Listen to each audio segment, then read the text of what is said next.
Akashvani.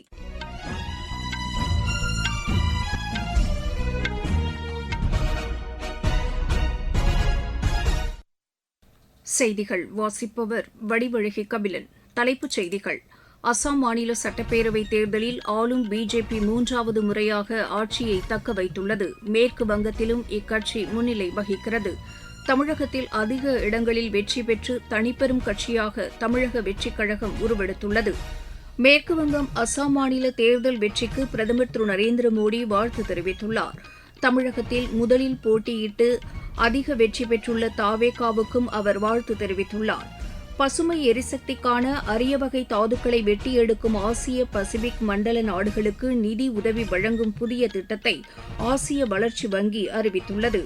Hormuz நீரிணைப் பகுதியை அமெரிக்க படைகள் நெருங்கும் முயற்சியில் ஈடுபட்டால் தாக்குதல் நடத்தப்படும் என்று ஈரான் எச்சரிக்கை விடுத்துள்ளது. இனி விரிவான செய்திகள். தமிழகம் உள்ளிட்ட 4 மாநிலங்கள் மற்றும் புதுச்சேரி யூனியன் பிரதேச சட்டப்பேரவை தேர்தலில் பதிவான வாக்குகள் எண்ணப்பட்டு முடிவுகள் அறிவிக்கப்பட்டு வருகின்றன. தமிழகத்தில் அரசியலில் காலடி எடுத்து வைத்துள்ள நடிகர் விஜயின் தமிழக வெற்றிக் கழகம் அதிக இடங்களில் வெற்றி பெற்ற தனிப்பெரும் கட்சியாக உருவெடுத்துள்ளது. இருப்பினும் அந்த கட்சிக்கு ஆட்சி அமைப்பதற்கு தேவையான 118 இடங்களை பெறுவதில் சிக்கல் ஏற்பட்டுள்ளது. கடைசியாக கிடைத்த தகவலின்படி திரு விஜய் தலைமையிலான தமிழக வெற்றிக் கழகம் 48 இடங்களில் வெற்றி பெற்று 60 இடங்களில் முன்னிலை வகிக்கிறது. திமுக 21 இடங்களில் வெற்றி பெற்று 39 இடங்களில் முன்னிலை வகிக்கிறது. அஇஅதிமுக 19 இடங்களில் வெற்றி பெற்று 26 இடங்களில் முன்னிலை வகிக்கிறது. தேசிய ஜனநாயக கூட்டணியில் உள்ள பாமக 2 இடங்களில் வெற்றி பெற்று 3 இடங்களில் முன்னிலை வகிக்கிறது. தமிழகத்தில் 234 சட்டப்பேரவை தொகுதிகளுக்கான முடிவுகள் தொடர்ந்து அறிவிக்கப்பட்டு வருகின்றன. மேற்குவங்க மாநிலத்தில் 293 தொகுதிகளுக்கு நடைபெற்ற தேர்தலில் முடிவுகள் அறிவிக்கப்பட்டு வருகின்றன. பிஜேபி 63 இடங்களில் வெற்றி பெற்று 141 இடங்களில் முன்னிலை வகிக்கிறது. திரிணாமுல் காங்கிரஸ் 28 இடங்களில் வெற்றி பெற்று 55 இடங்களில் முன்னிலை வகிக்கிறது.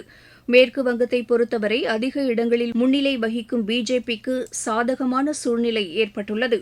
அசாம் மாநிலத்தில் ஆளும் பிஜேபி மூன்றாவது முறையாக ஆட்சியை தக்க வைப்பதற்கான சூழ்நிலை ஏற்பட்டுள்ளது.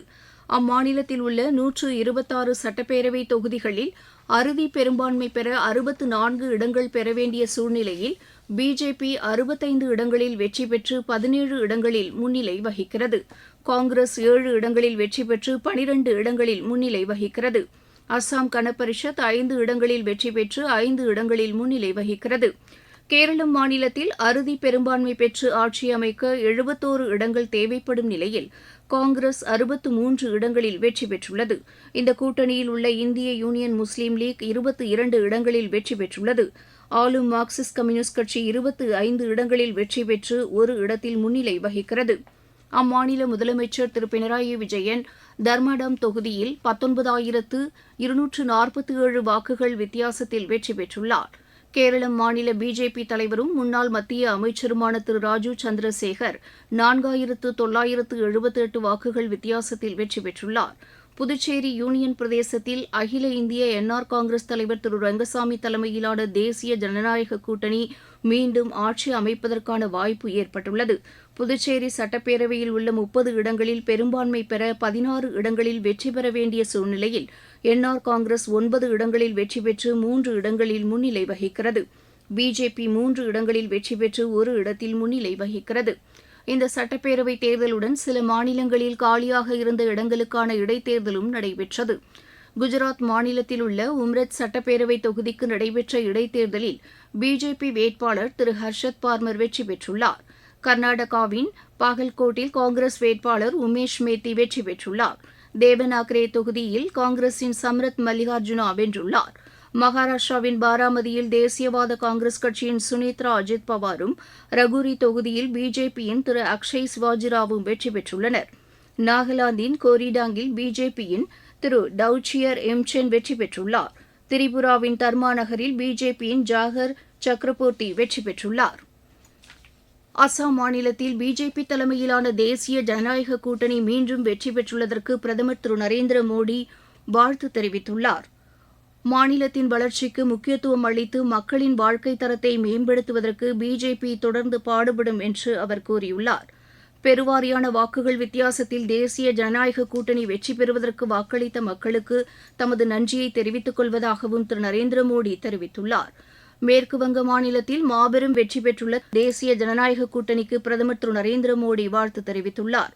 தமிழகத்தில் முதன்முதலாக போட்டியிட்டு வெற்றி பெற்றுள்ள தமிழக வெற்றிக் கழகத்திற்கும் பிரதமர் தமது சமூக வலைதள பதிவில் வாழ்த்து தெரிவித்துள்ளார். கேரளத்தில் ஐக்கிய ஜனநாயக கூட்டணியின் வெற்றிக்கு காங்கிரஸ் மூத்த தலைவர் திரு ராகுல்காந்தி வாழ்த்து தெரிவித்துள்ளார். மாநிலத்தின் வளர்ச்சிக்கு தங்களது கூட்டணி தொலைநோக்கு பார்வையுடன் செயல்படும் என்றும் தங்களுக்கு வாக்களித்த மக்களுக்கு நன்றி தெரிவிப்பதாகவும் அவர் தெரிவித்துள்ளார். நீங்கள் கேட்டுக்கொண்டிருப்பது ஆகாஷவாணியின் செய்தி அறிக்கை. பசுமை எரிசக்தி உற்பத்திக்கு தேவையான அரிய வகை தாதுக்களை வெட்டி எடுக்கும் ஆசிய பசிபிக் மண்டலத்தில் உள்ள நாடுகளுக்கு நிதி உதவி வழங்கும் புதிய திட்டத்தை ஆசிய வளர்ச்சி வங்கி தொடங்கியுள்ளது. தூய்மை எரிசக்திக்கான பேட்டரிகள், மின்சார வாகனங்கள் மற்றும் மின்னணு தொழில்நுட்பத்திற்கு தேவையான அரிய வகை தாதுக்களை வெட்டி எடுத்து ஏற்றுமதி செய்யும் நாடுகளுக்கு இது உதவிகரமாக இருக்கும் என்று ஆசிய வளர்ச்சி வங்கி தெரிவித்துள்ளது. கச்சா எண்ணெய்க்கு மாற்றாகவும் தூய்மையான எரிசக்தியை அதிக அளவில் பயன்பாட்டுக்கு கொண்டுவரும் வகையிலும் இந்த திட்டம் கொண்டுவரப்பட்டுள்ளதாக கூறப்பட்டுள்ளது. அரிய வகை தாதுக்களுக்கான கட்டமைப்புகளை மேற்கொள்வது, கொள்கை ரீதியிலான சீர்திருத்தங்களுக்கு உதவுவது, முதலீடுகள் ஆகியவை ஊக்குவிக்கப்படும் என்றும் தெரிவிக்கப்பட்டுள்ளது. வளர்ந்து வரும் நாடுகளில் மின்சார வாகன உற்பத்தி துறையில் மாற்றங்களை கொண்டுவர இந்த நிதி பெரிதும் பயன்படும் என்றும் கூறப்பட்டுள்ளது. தீ விபத்துகளிலிருந்து உடலை பாதுகாப்பது மற்றும் அதற்கான மருத்துவ வசதிகள் குறித்த தகவல்களை மக்களிடையே கொண்டு செல்லும் நோக்கில் மத்திய சுகாதார அமைச்சகம் தீ பாதுகாப்பு விழிப்புணர்வு வாரத்தை தொடங்கியுள்ளது. புதுதில்லியில் இன்று மத்திய சுகாதாரத்துறை செயலர் திருமதி புண்ணியா ஸ்ரீவத்சவா தீ பாதுகாப்பு உறுதிமொழியை மருத்துவர்கள் மற்றும் ஊழியர்களுக்கு செய்து வைத்து பேசினார்.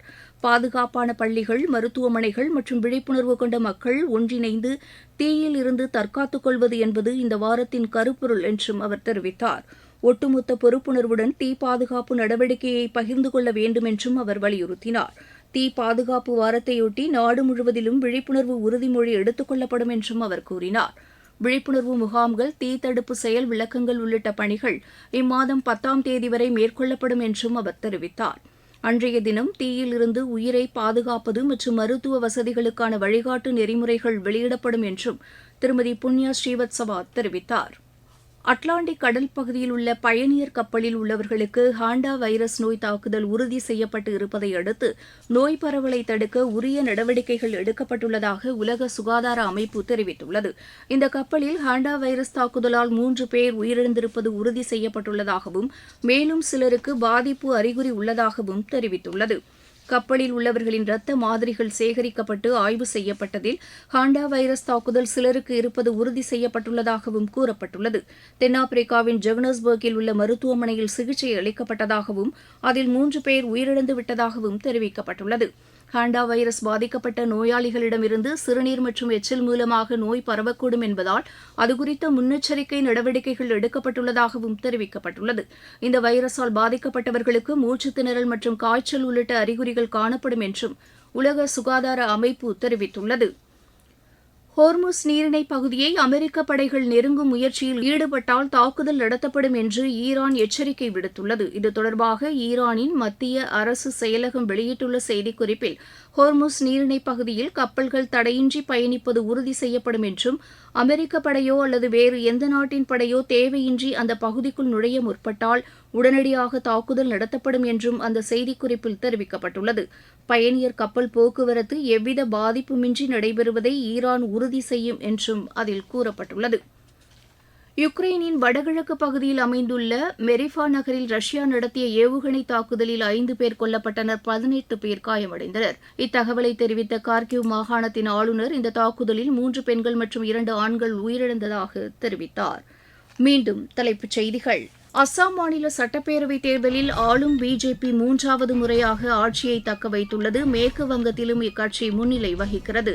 தமிழகத்தில் அதிக இடங்களில் வெற்றி பெற்று தனிப்பெரும் கட்சியாக தமிழக வெற்றிக் கழகம் உருவெடுத்துள்ளது. மேற்குவங்கம், அஸ்ஸாம் மாநில தேர்தல் வெற்றிக்கு பிரதமர் திரு நரேந்திர மோடி வாழ்த்து தெரிவித்துள்ளார். தமிழகத்தில் முதலில் போட்டியிட்டு வெற்றி பெற்றுள்ள தாவேகாவுக்கும் அவர் வாழ்த்து தெரிவித்துள்ளார். பசுமை எரிசக்திக்கான அரிய வகை தாதுக்களை வெட்டி எடுக்கும் ஆசிய பசிபிக் மண்டல நாடுகளுக்கு நிதி உதவி வழங்கும் புதிய திட்டத்தை ஆசிய வளர்ச்சி வங்கி அறிவித்துள்ளது.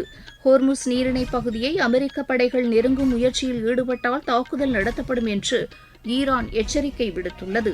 இத்துடன் இந்த செய்தி அறிக்கை நிறைவு பெற்றது.